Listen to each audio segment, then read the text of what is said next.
est plus de 18 heures, vous allez peut-être passer à table. Ce qui va suivre devrait vous mettre l'eau à la bouche. Situé au Sablon, le restaurant étoilé Senza Nome a été classé 13e meilleur resto italien au monde. Cela fait 30 ans que le chef tient l'établissement en famille. Michel Gaillard, on vous y retrouve en direct. C'est la première fois qu'un restaurant belge est aussi haut dans le classement. Oui, et c'est le résultat d'un travail d'équipe. C'est ce qui se dit ici dans les couloirs du restaurant où on s'active depuis un moment pour accueillir les clients. Beaucoup d'habitués. S'il y a bien une cuisine dont les Belges et les Bruxellois raffolent, eh bien, c'est notamment de cette cuisine italienne. Avec nous, eh bien, le chef de la maison, Giovanni Bruno. Félicitations, vous l'avez apprise un peu par hasard, cette nomination l'année passée. En tout cas, vous étiez dans ce classement, mais bien moins bien placé.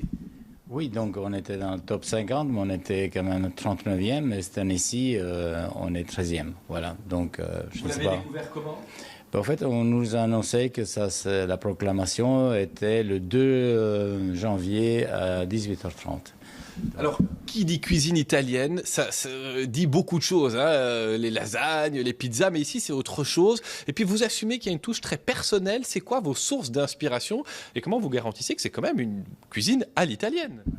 Oui, évidemment, c'est une cuisine à l'italienne. Et puis la cuisine italienne, ça ne s'arrête pas entre le bolo et la lasagne et la pizza. Donc elle est beaucoup plus vaste que ça. Donc moi, mon boulot, c'est évidemment... En étant sicilien, donc du sud, j'ai une touche méditerranéenne, mais moi je m'inspire de tous les produits qui se trouvent dans toute l'Italie. Donc du nord au sud, on ne mange pas de la même chose. Tu ne manges pas à Milan comme tu manges à Palerme ou dans d'autres villes. Toutes ces régions en Italie ont des produits qui sont très excellents. Alors vous êtes Giovanni Bruno, un chef.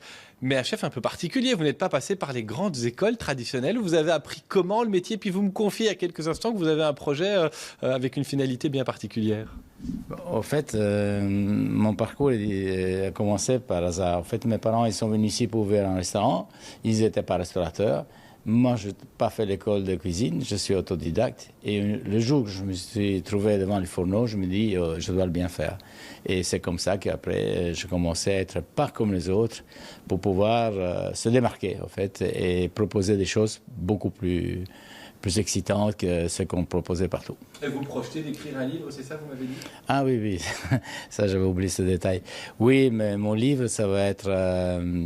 on a un projet depuis quelques temps, mais en fait, ça va être sous plein de choses de sensibilité, mais ce sera un livre avec des recettes, mais pas... Enfin, des recettes, des plats, mais il n'y aura pas de recettes. Vous devrez vous inspirer vous-même, comme je fais moi-même quand j'ai appris la cuisine. C'est pas la peine que je vous dise 20 grammes de ceci, 20 grammes de cela, ça ne sert à rien. Cherche, tu trouveras comme j'ai trouvé. Et vous avez bien trouvé Giovanni Bruno, puisque voilà, son restaurant fait maintenant partie du top 15 des meilleurs restaurants italiens du monde. C'est ici à Bruxelles, et donc c'est un petit événement. Vous êtes souvent complet, mais on vous souhaite en tout cas une très belle année après une période difficile pour le secteur de l'Horeca. Merci à vous Michel, merci aussi à votre invité.